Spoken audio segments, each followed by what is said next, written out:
Malcolm Gladwell, Talking to Strangers.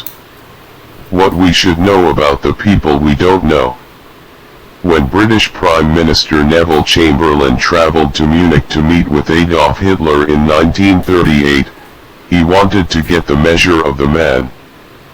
Initially fearful of another world war, Chamberlain left Germany confident and satisfied that he fully understood what the German Führer had in mind.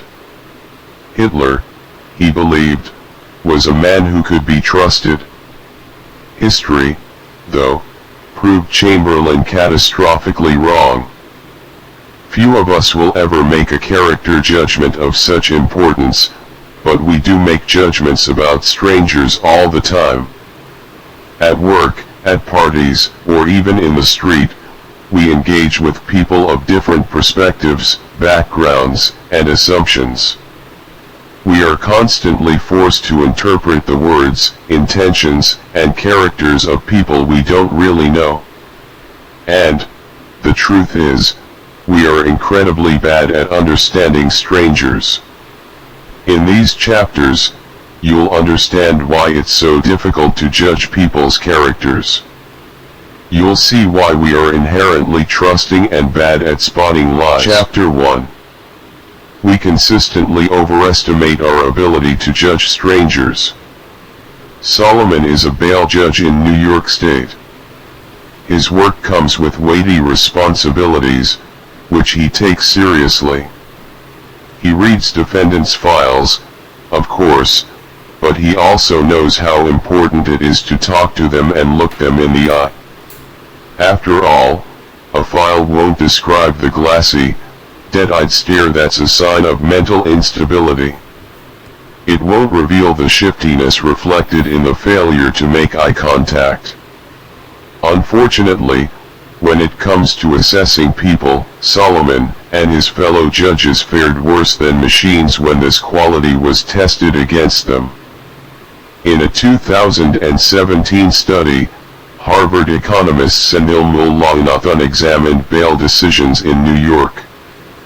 He gave an artificial intelligence program the same basic information the judges had received, age and criminal record, and asked it who of the 554,689 defendants should receive bail.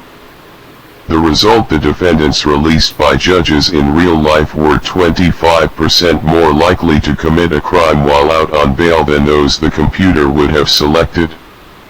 Judges think they can evaluate strangers based on the look in their eyes and a conversation. In fact, we all think that. But we're wildly overconfident about our ability to make character judgments based on this flimsy evidence. In a 2001 experiment, psychologist Emily Pronin asked a group of people to quickly fill in the missing letters in words like GL- or --ter afterward. Pronin asked them to analyze what their word choices said about them. Most said that their choices were meaningless. Whether they'd written glum or glad didn't reflect their personality or even their mood. However, when Pronin showed the group lists completed by other people, everything changed. Clearly, this person was goal-oriented, the group decided, based on the words chosen. Another was obviously tired. While people were confident that their own word choices were random, they easily read into strangers' word choices. Pronin's research points to a simple truth. With the smallest glimmer of information, we judge people we don't know at all. We're confident in our own complexity, but strangers are easy. Well, if there's one thing these blinks show us, it's that they are not. Chapter 2. We are incapable of spotting deception. It's human nature to default to the truth. Anna Montes was an intelligence analyst and a model employee at the U.S. Defense Intelligence Agency, or DIA. She was also a Cuban spy who handed over damaging U.S. defense and intelligence secrets to Havana. In hindsight, there had been red flags. Her fellow intelligence analysts might have noticed that her reports parroted Cuban viewpoints, or that she sometimes took phone calls during crises. But there had never been enough to go on beyond a vague sense of suspicion. After all, what's more likely that the analyst sitting in front of you is one of the most damaging spies in U.S. history, or that she's just slightly odd? The problem facing internal investigators at the DIA was one we all face. We default to the truth. We assume truthfulness until the evidence pointing toward deception is overwhelming.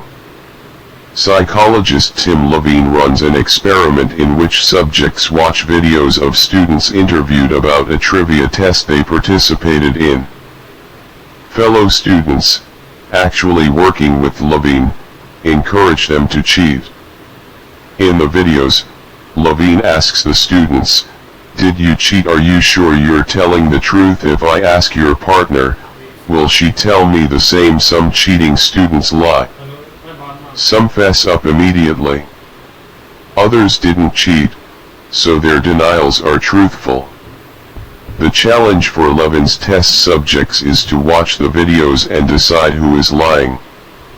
Levine has run the experiment many times, and the results are worrying.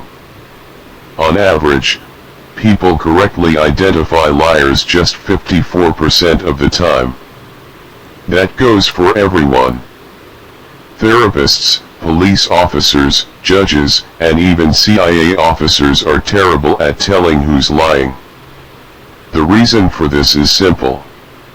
Generally, those watching the videos believe that most people are telling the truth. To tip from suspicion to disbelief, observers need an absolutely clear trigger. This could be clear agitation, total avoidance of eye contact, or someone struggling to find words when directly accused of cheating. Without that trigger, our suspicions remain just that, and we assume truthfulness. Chapter 3. Some people are better at spotting deception, but assuming the truth is important for society to function. Perhaps society would be better off if we were better at spotting fraud and deception.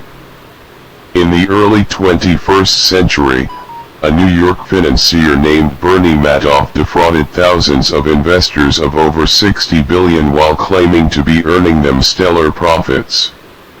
And for a time, he got away with it.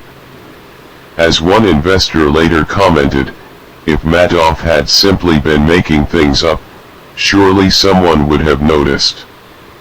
Everyone assumed that someone else had their eye on the ball. Everyone, that is, but Harry Markopoulou. An independent fraud investigator, Markopoulou wasn't fooled by Madoff's deception. He saw right through it because he doesn't assume that everyone tells the truth. Growing up, he saw his parents' restaurant business impacted by small-scale fraud and theft, and the experience affected him. When he analyzed Madoff's models, Markopoulou immediately saw that the profit was impossible. He even called up all the Wall Street traders dealing in derivatives, which Madoff claimed to be trading, and asked them if they were doing business with Madoff. None were. Markopoulou warned the financial regulatory body, the Securities and Exchange Commission, about Madoff as early as 2000. He warned them again in 2001, in 2005, 2007, and 2008. Most interactions are fundamentally honest, and to treat them as if they aren't is disruptive. Sure, when the barista at your coffee shop tells you that your muffin and latte comes to $5.74 with tax, you could whip out your smartphone and check the calculation. But you'd be holding up the line, and most likely wasting your and everyone else's time. We can celebrate Harry Markopoulou perceptive skepticism, but for most of us, it doesn't really matter that we can't spot lies. Defaulting to truth makes sense, and Bernie Madoff and Anna Montes are outliers.